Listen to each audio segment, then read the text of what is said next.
na última vez que estive aqui, eu falei sobre a preocupação que a vista mal posicionada pode comprometer a visão. Nós precisamos entender que não andamos por vista, nós andamos por fé.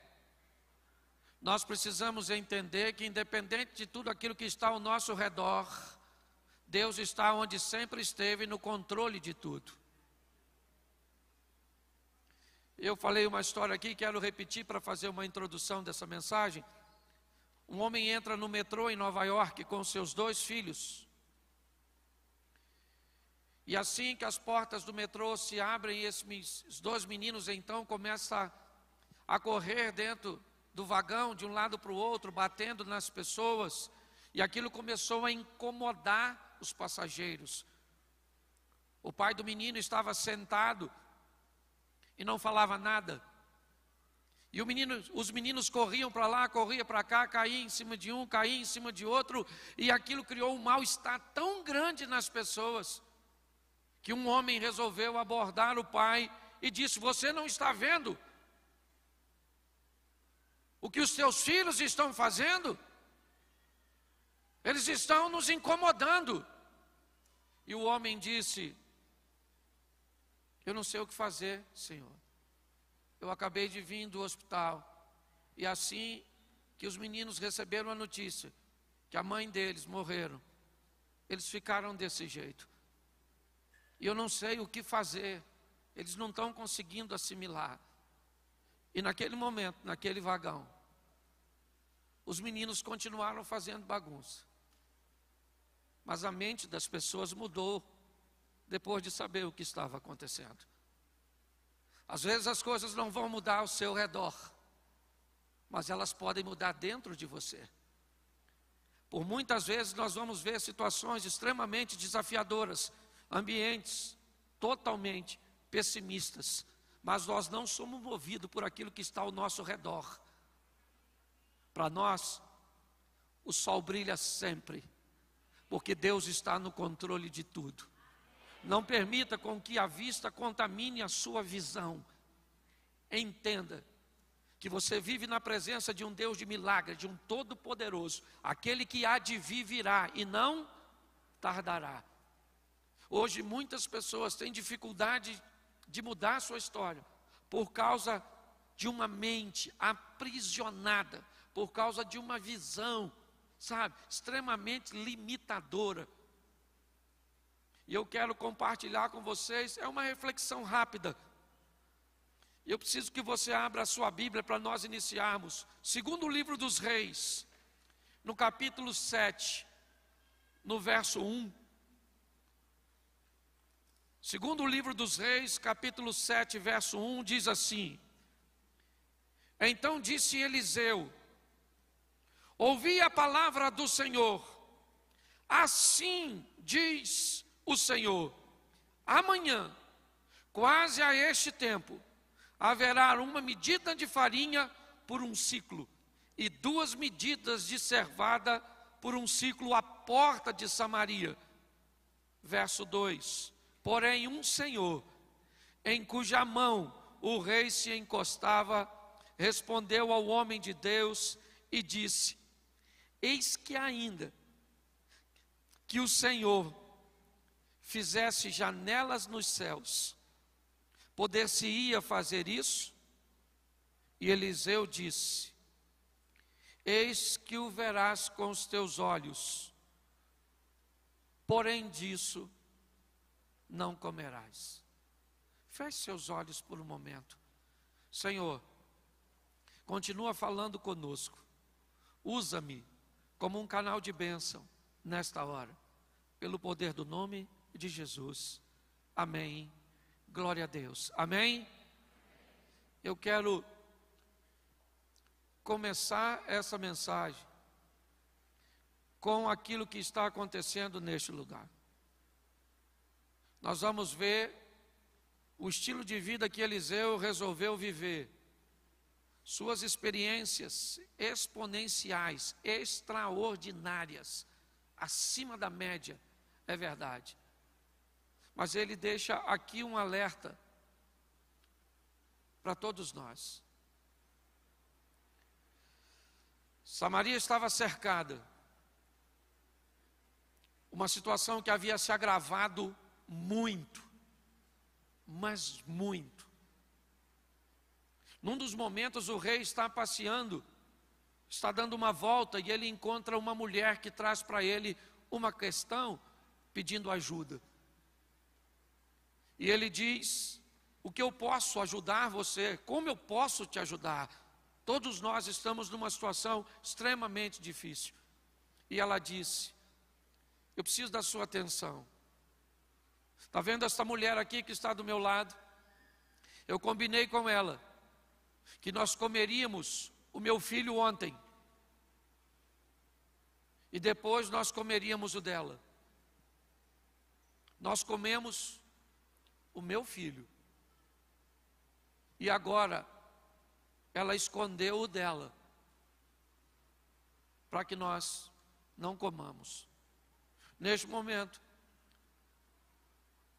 o rei fica consternado, ele não sabe o que fazer, e era esse o ambiente que essa história está envolta. Um ambiente onde os olhares não viam saída, onde as perspectivas não eram boas. Mas neste momento uma palavra profética. Alguém vai se levantar para falar a favor do futuro. Alguém vai falar uma palavra extremamente oposta à realidade de tudo aquilo que está acontecendo. O profeta se levanta para profetizar, para dizer algo para o amanhã. Ele está guiado por Deus. E a mensagem é: amanhã, a esta hora, o alimento vai estar à disposição de todos, acessível a todos.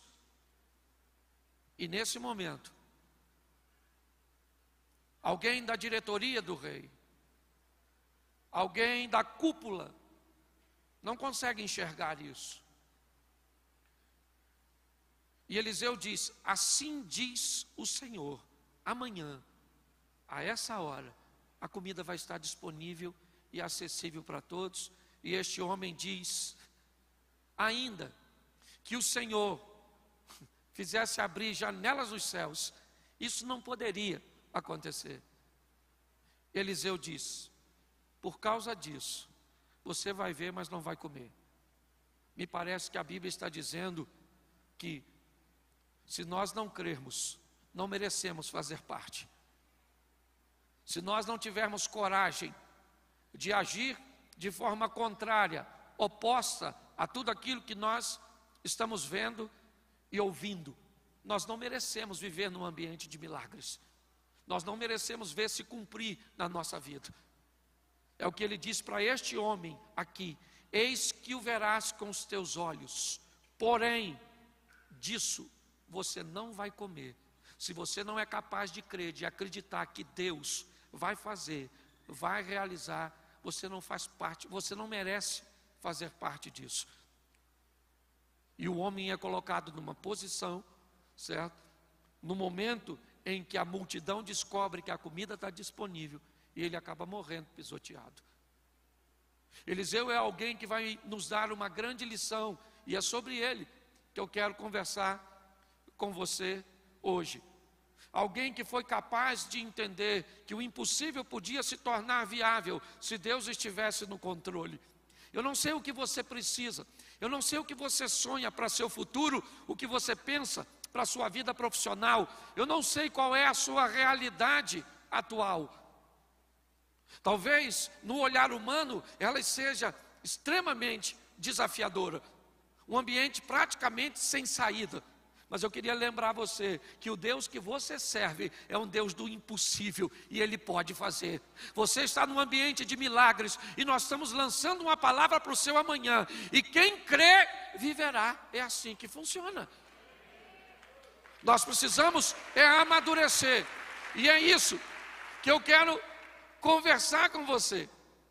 No capítulo 19 de 1 Reis,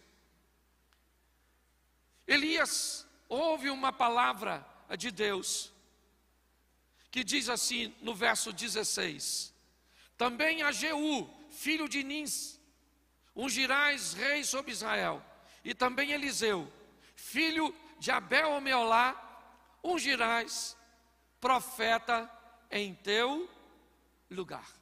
Preste atenção, porque Eliseu está arando com os bois a terra de seus pais.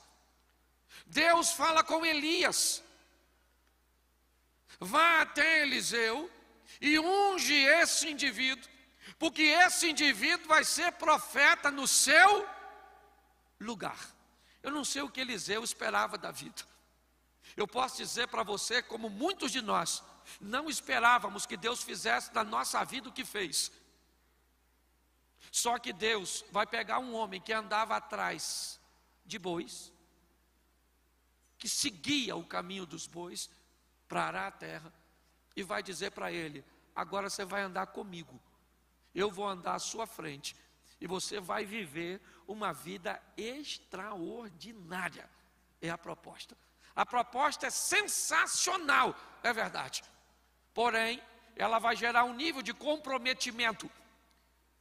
Ela vai gerar um nível de responsabilidade naquele que foi chamado, porque vida com Deus é parceria. Você faz o que pode e Deus faz o que você não pode. Quando nós entramos e temos um senso de responsabilidade de tudo aquilo que eu posso fazer, que a minha expertise, que o meu network, que a minha capacidade, que as minhas forças podem fazer, minhas mãos, eu faço.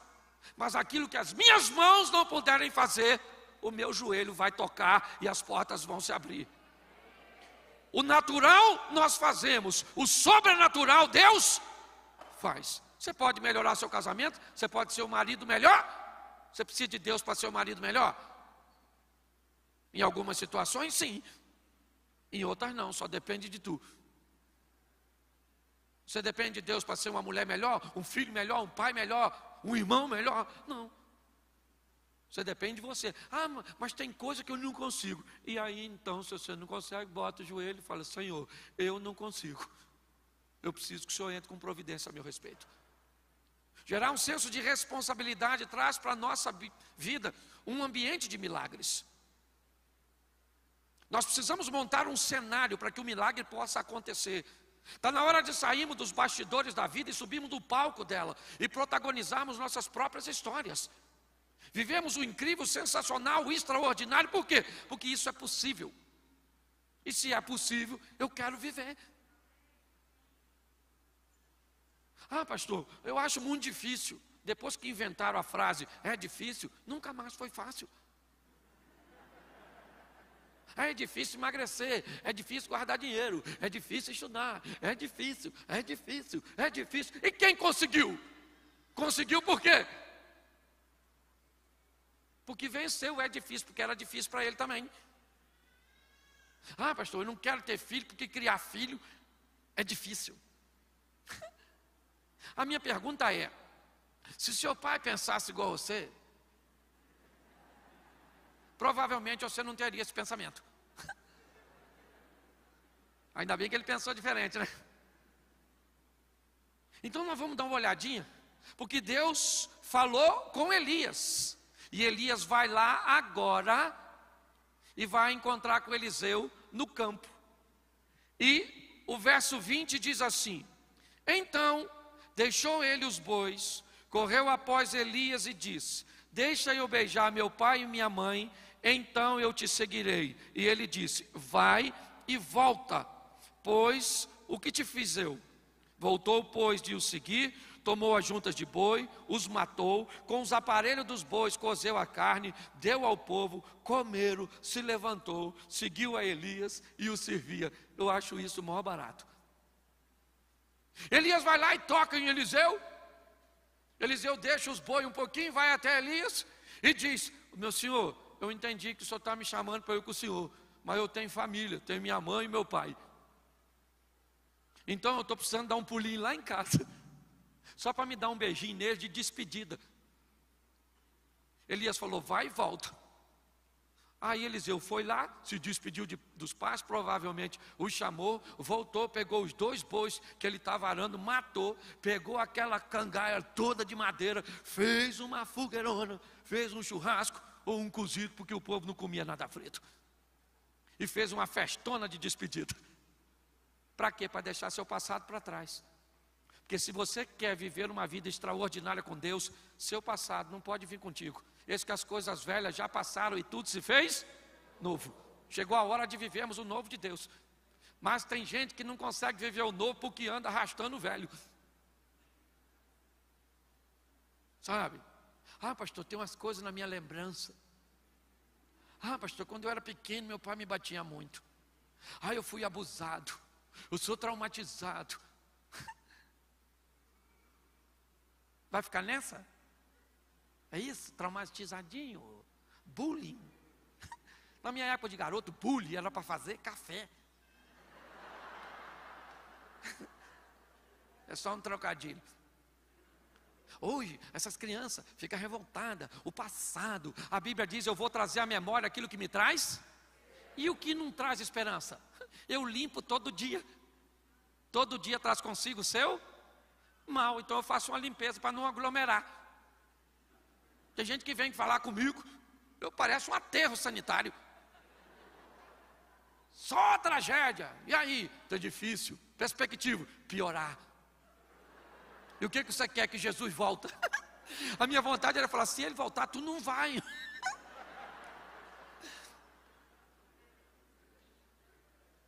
Então que história é essa? Nós temos ouvido muito isso aqui. Está na hora do céu vir para a terra.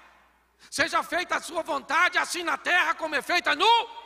Então, meu irmão, numa linguagem carioca, eu sou carioca e flamenguista, dá licença. Já que falaram que eu sou membro da igreja, eu posso falar as claras. Irmão, nós viemos aqui para arrebentar a boca. O bagulho nessa terra é doido. O inimigo é poderoso, mas o aliado dá de 10 no chifrudo. Que, aliás, o único chifrudo que não tem mulher é o Satanás. Nem sei como é que ganhou o chifre. Escute só. Nesse ambiente de pandemia, Deus está te dando a oportunidade de viver o incrível, o sensacional, o extraordinário. Pare de olhar as coisas de uma forma fatalista. Mas você quer viver uma vida com Deus? Pega esse passado seu e taca fogo nesse troço. Faz uma festa de despedida. O que é o casamento? Casamento é uma festa de despedida. Acabou o alvará de soltura. Tu pegou perpétua. Você está... Porque tu é solteiro. Escute só. Esse camarada vai dar uma festa. Deixa eu falar uma coisa para você. Se o seu passado foi bom, ele é o quê? Passado. E se ele foi ruim? Passado. Entendeu? E quem vive de passado? Museu. Isso aí. Você vive de perspectiva de futuro, de um Deus que está no controle de todas as coisas. Tem chave para abrir porta. Faz o que quer. Você só tem que estar afinado com ele, porque às vezes ele não está afim de fazer. E quando ele não está, não adianta. Lembra do Samuel? Orando, Senhor, perdoa o Saul, perdoa o Saul, perdoa o Saul. Deus falou, Samuca, segura a onda. Eu já estou por aqui com esse Saulzinho. Enche o teu vaso de azeite, dá um pulinho na casa de Jessé, o belemita, porque já escolhi um novo rei. A casa do Saul caiu. Então você precisa de sensibilidade, porque às vezes você vai pedir coisa para Deus que Deus não vai te dar. Aí você vai ficar aborrecidinho. Ah, não vai me dar? Então tá bom, vou para o inferno. Isso mesmo. Um povo esquisito. Se Deus não vai me dar, não vai me dar, por quê? Por quê? Não quer. E se ele não quer, eu não quero saber se é bom ou se é ruim. Ele falou que não quer, ele é mais forte que eu. Não vou te dar. Ah, não vai me dar? Então eu vou tentar conseguir sozinho. Tem uns malucos, depois diz que eu que sou engraçado. Então, primeira coisa que eu acho fantástica, esse camarada está disposto a deixar o seu passado para trás. Mata os bois e taca fogo no arado. Qual mensagem ele está nos dando? Eu estou fazendo algo e tomando uma decisão cuja qual eu não tenho para onde voltar. Isso aqui não tem. Hebreus, o justo vive e ele não ele vai adiante para a conservação Então tudo começa. Uma vida exponencial começa com uma decisão que não tem para onde voltar. Acabou. E agora eu vou andar com quem? Com Jesus, com Deus. E se Ele me der tudo, estou com Ele. E se não me der nada, também estou. E se eu estiver feliz, estou com Ele. E se eu estiver triste, estou com Ele. Não tem mais volta, acabou, querido. Já era. Entendeu? Mas tem gente que não taca fogo nos aparelhos, não mata os boi. Então ele tem para onde voltar. Já viu uns irmãozinhos que vai e volta? Chega perto do carnaval, desvia. Chapa o coco, toma os negócios, pega umas donas. E uma mulher feia. Tem uns caras que vai para o inferno por um motivo ruim. Ainda tem isso. Não. Você está rindo, mas é sério. Não é você, né? Escute só. Ele está dizendo para mim e para você. Você quer viver uma vida extraordinária? Entenda que o passado precisa ficar para trás. Você já ganhou muito dinheiro, hoje não ganha mais, isso é passado. Certo? Você já sofreu muito, isso é passado. Sabe? Ah, pastor, eu me decepcionei. Me casei com um homem que me fez sofrer. E agora, nunca mais quero saber de homem. Nossa. Por quê? Porque os homens são tudo igual. Eu falei para a dona, a senhora conhece os homens tudo já? Está rodada, hein, dona? Os homens é tudo igual? Ela falou, você é bobo, pastor, não estou falando nada disso. Eu falei, nem eu só segui o texto. Então deixa eu falar uma coisa para você. Eu não sei se o seu passado for ruim, eu sei que Deus é bom. Eu não sei se alguém te machucou, eu sei que Deus cura. É assim que funciona. Se eu contasse meu passado para você aqui, você ia embora chorando. Ia dormir hoje de luz acesa. Sim. Certo? Porque tem gente aqui que eu sei que a sua vida deve ter sido muito difícil. Mas não matou você. Teve gente que a vida nem foi tão difícil e morreu de Covid esses dias. Olha como é que você está na vantagem. Ele assume um compromisso, é verdade, de não ter para onde voltar. É uma via de mão única. Ele vai. E é assim, é isso que nós assumimos com Deus. E é nesse ambiente que Eliseu vai viver o extraordinário, o fantástico, o sobrenatural. Quando nós chegamos no capítulo 2 de 2 Reis, Elias está partindo. É aquela reta final do Elias para ser levado aos céus. E o verso 1 diz que quando Elias estava para ser levado aos céus, ele estava em Gilgal, ele chama Eliseu e diz, Eliseu, fica aqui porque o Senhor me enviou a Betel.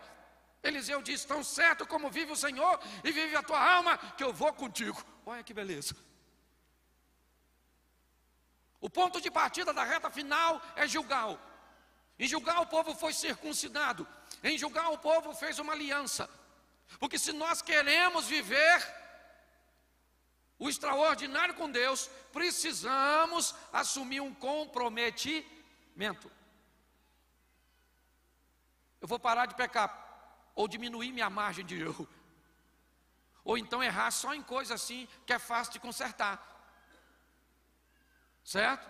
Ah, errei o caminho. Às vezes você nem precisa de Deus, só o Waze.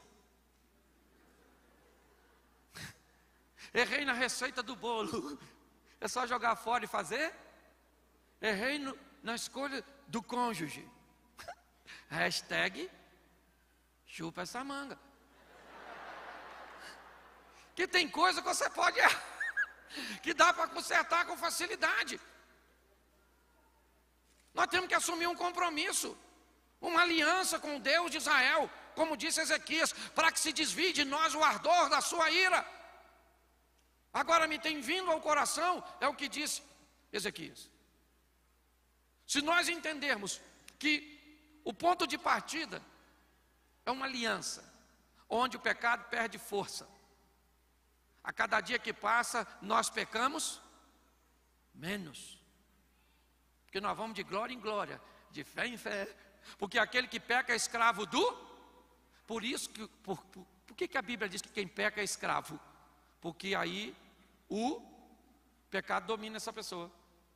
Ela não quer pecar, mas peca. Ah, pastor, quando eu vi, eu já tinha feito. É mais forte do que eu, porque o pecado é seu senhor. Ah, pastor, mas é tão difícil, não é? Você acha que é um complô contra você? Que você é a última bolacha do pacote? É difícil para todo mundo. Todo mundo. Mas pastor, então como é que eu paro de pecar? É só trocar de senhor. Deixa de ser escravo do pecado. E entenda que o Filho de Deus subiu à cruz do Calvário e pagou um preço para ser seu senhor. Ele foi lá para te comprar, porque para você mudar de senhor, alguém tem que te comprar do senhor antigo. E foi isso que Deus fez, nos dando a oportunidade de sermos livres. Se o Filho vos libertar, verdadeiramente seremos livres. Enquanto o pecado me obrigava a fazer o que ele queria, o Filho me liberta e diz: você tem o direito de escolher. Nós precisamos desse comprometimento, dessa aliança com Deus. Mas Elias disse para Eliseu: fica aqui porque o Senhor me enviou a Betel. Eliseu falou: eu não, eu vou para Betel junto contigo. Elias olhou, vamos para Betel. Chegaram em Betel, ficaram ali um tempinho. Elias falou para Eliseu: fica aqui porque o Senhor me enviou a Jericó. A palavra Betel tem o contexto de casa do pão, casa de Deus. Tem algumas traduções, eu queria aplicar ela hoje como igreja. Porque tem situações em que pessoas assumem um compromisso e não agem mais nada. Acha que aquilo é o suficiente para levar uma vida com Deus. E paralisa ali. Fica detido naquele ambiente. Mas tem pessoas que são paralisadas na casa de Deus. Às vezes se aborrece com outras pessoas, ficam decepcionadas, sabe? Ah, pastor, me feriram. Eu agora sou um desigrejado. Sabe, não gosto. Na última igreja por onde eu passei, puxaram o meu tapete. Senta. Você tem problema com tapete? Senta que tu nem cai quando alguém puxar. Tu vai junto, garra. Pode até puxar, mas me leva junto. Porque pensa num lugar desafiador que nós temos que vencer, que senão paralisa a pessoa. Igreja tem fofoqueiro? Sério? Tem fofoqueiro? Invejoso? Tem também? Mal pagador? Tem? Gente, então a igreja tem quase tudo. Pois é, querido. O que você tem que aprender para sobreviver em Betel? Para esse ambiente não te paralisar. Amar todo mundo. E se relacionar com a turma que dá para ter relacionamento. Porque tem uns irmãos na igreja que não dá para relacionar. Pelo menos com a gente, é da outra patota. Tem gente que fica traumatizada quando eu falo isso. Pastor, tem que se relacionar com todo mundo. Eu não consigo. Tem uns irmãos, aliás, lá na igreja tem umas pessoas, bispo, que se o diabo me pedir referência para levar, eu não dou. Eu falo, ó, vai levar? Maluco, vai dar uma tribulação no inferno. Tem gente que vai ser desafiador para viver com você, mas vai viver bem em outro lugar, com outra pessoa. Não tenta não, que vai dar ruim. Nós temos que aprender a viver. Eu entrei, assim que eu me converti, um cara me pediu um dinheiro emprestado, eu falei, na igreja vai me pagar. 29 anos, irmão. Eu acho que é negócio de título de capitalização, alguma coisa assim. Achei que eu comprei minha casa, minha vida, alguma coisa desse negócio. Um outro, eu estava 3 meses na igreja, bispo. Eu já estou com 29 anos de casado, ele era no início. O irmão de hoje na minha mulher, irmão. Falei, não é possível. O irmão prega lá de hoje, não é que estava. E aí eu fui orar, porque a igreja é de Jesus, sim ou não? E ele falou, é assim mesmo, filho. Tem gente que ainda está transformando, tem gente que já transformou, tem gente que está no processo, é meio encardido, e eu esfrego, boto, pá. Então, se você quer andar em alta performance, quer viver uma vida exponencial, e ainda está com dificuldade de viver com gente, está na hora de você mudar, ou dar um upgrade aí nas suas habilidades de se relacionar. Porque Elias disse para Eliseu, fica em Betel. Eliseu falou, ó o dedinho, ó profetinha. Eu taquei fogo no meu boizinho, matei a parada toda, não tem para onde voltar, e você fica mandando eu ficar? Fico é nada, eu vou com você para Jericó. É Jericó? Vamos embora. Chegaram em Jericó. Lá Elias falou o quê? Fica aqui porque o Senhor me enviou o Jordão. Eliseu falou, eu vou também.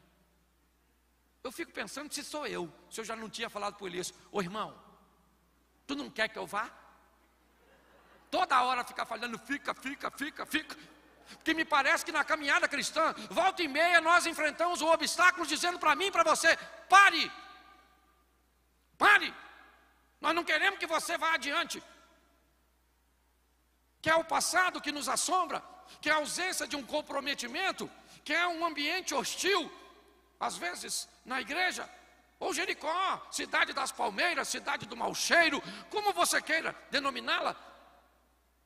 Mas é uma conotação que me parece que demonstra o mau cheiro por dentro e as palmeiras por fora. Aqueles que serão paralisados porque resolveram viver uma vida de aparência. E quem vive de aparência não muda nunca. Porque você não precisa mudar a aparência. Me parece que quando Elias diz a Eliseu, fica em Jericó, nos traz uma aplicação que nós também podemos dizer que pessoas que vão viver de aparência serão paralisadas, não vão muito longe, ou pelo menos não viverão uma vida extraordinária, exponencial, fantástica. Mas eu só queria lembrar você que nesse ambiente, pelo menos agora chegando em Jericó, tem 50 profetas. Que me parece que já vem acompanhando Elias e Eliseu, dizendo para Eliseu que Deus ia levar Elias. E Eliseu diz, eu sei, está tranquilo. E agora Elias diz a Eliseu, fica em Jericó, permita que as aparências te paralisem, porque eu vou além do Jordão. E Eliseu diz, tão certo como vive o Senhor e vive a tua alma, que eu vou contigo. Elias ficou quietinho. Eles vão atravessar o Jordão. 50 homens ficam olhando. Elias vai atravessar o Jordão e tinha expectativa de atravessar sozinho. Mas Eliseu disse, não, eu vou com você. Eu cheguei até aqui, eu vou prosseguir. Eu vou até o final. Provavelmente, os profetas ou os alunos da escola de Elias estão pensando, e ele vai com Elias, quero ver como é que ele volta.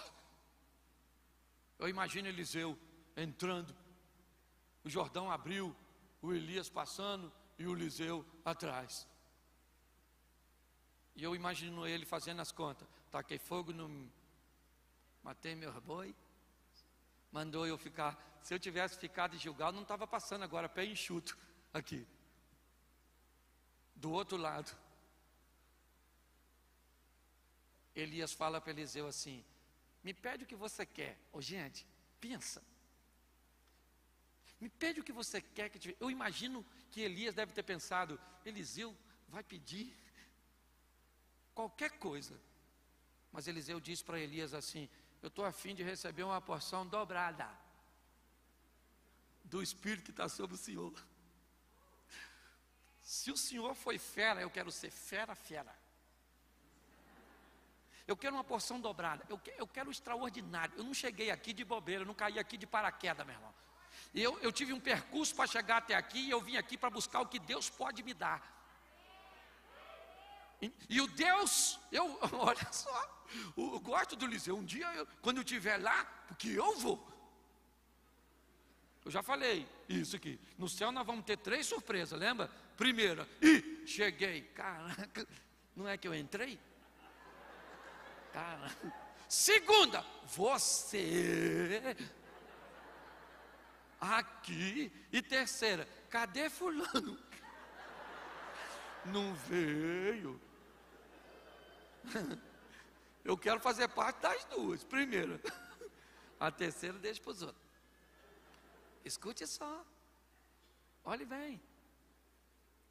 Elias olha para Eliseu e diz: o que você quer? Eu acho que ele não esperava que Eliseu fosse falar aquilo. Porque Eliseu deve ter falado: rapaz, eu posso viver com Deus um incrível, sensacional, um Deus poderosíssimo. Então, Elias, eu estou a fim de um espírito dobrado, de uma unção dobrada, dobro, irmão, eu dobro esse negócio, ou dobro ou nada.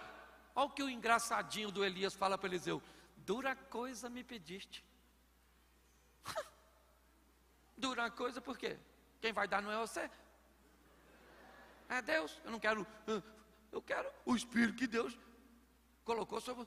Elias falou: dura coisa me pediste, mas se você me ver quando eu for levado, isso vai te suceder. Eliseu pensou: queridinho, se eu não te deixei até agora, é agora que eu não saio perto de tu.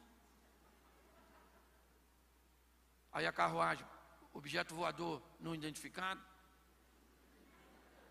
a carruagem estacionou. Eu tenho que tirar essas dúvidas no céu, se eu lembrar.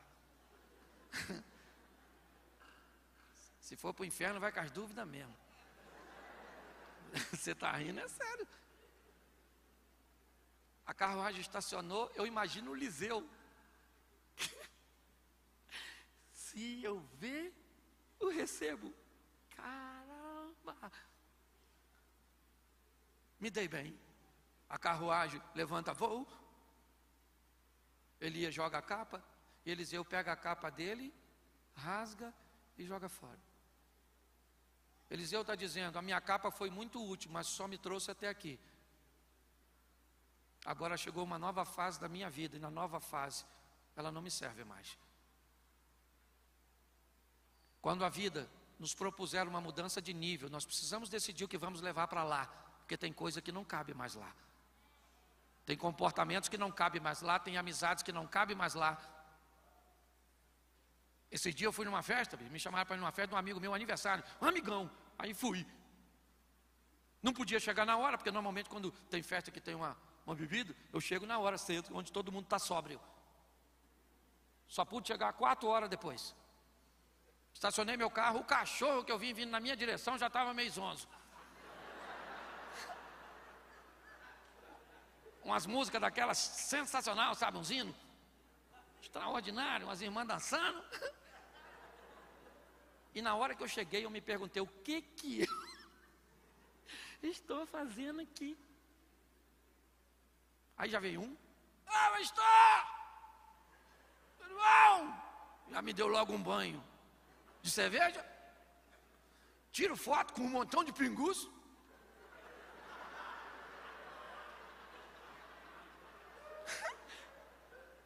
Aquilo não era ambiente para mim,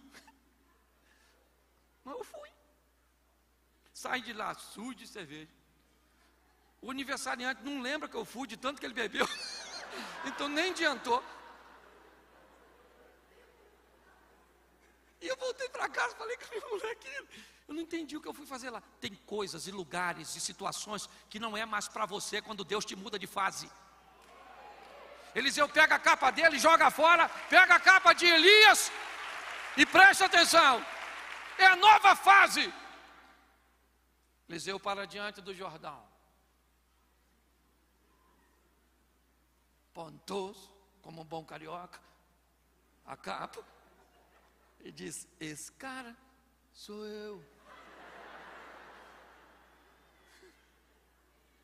Eliseu vai substituir Elias? Nunca. Porque ninguém substitui ninguém. Simplesmente Deus dá a oportunidade de você viver a sua própria história. Hoje você vive a sua, amanhã o outro vive a dele. O importante é que nós vamos viver de forma magnífica, extraordinária. Eu quero que o diabo fique endemoniado com a nossa vida. diabo fica assim, esse miserável. Pensa, nós tudo passando na frente de Deus e Deus falando. E aí, Lúcifer, tem visto o JB, pastor Cláudio, Marcos César? Tem visto a turma toda? Gente boa, hein? E nós só.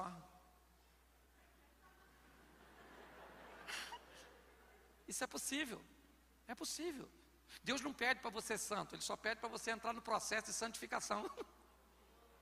Deus não pede perfeição, Ele pede aperfeiçoamento. Seja amanhã melhor que você foi hoje.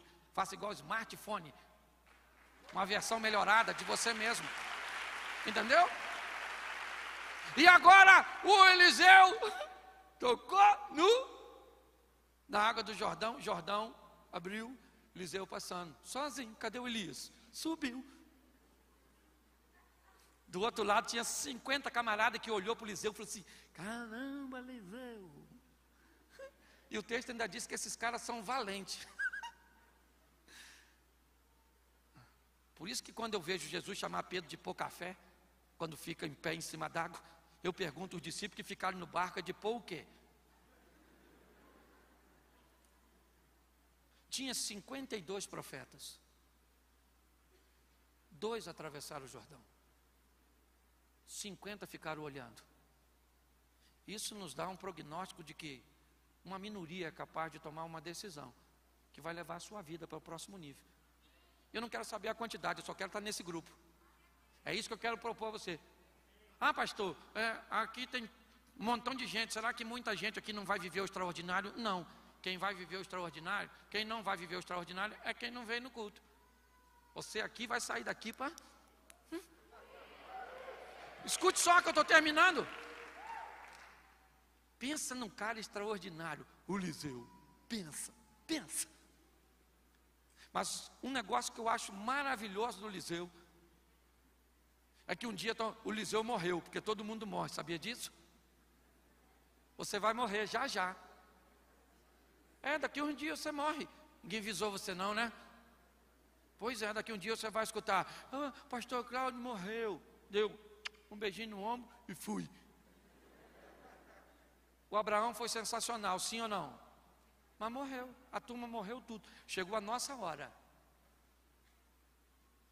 Eliseu morreu. Olha que lindo, gente. E estão fazendo um sepultamento. Quando eles estão lá perto do cemitério para sepultar o Eliseu, eles olham e vem um exército inimigo. E aí não dá para sepultar o defunto. Joga o defunto onde? Na cova do Eliseu. O defunto ressuscitou. O Eliseu era fera, até depois de morto. E claro que provavelmente o homem que acabou de ressuscitar deve ter sido o primeiro a correr. Lá vem o exército, o cara acabou de ganhar um bônus. Não vai dar mole para morrer de novo, não é verdade? Você está rindo, mas é sério.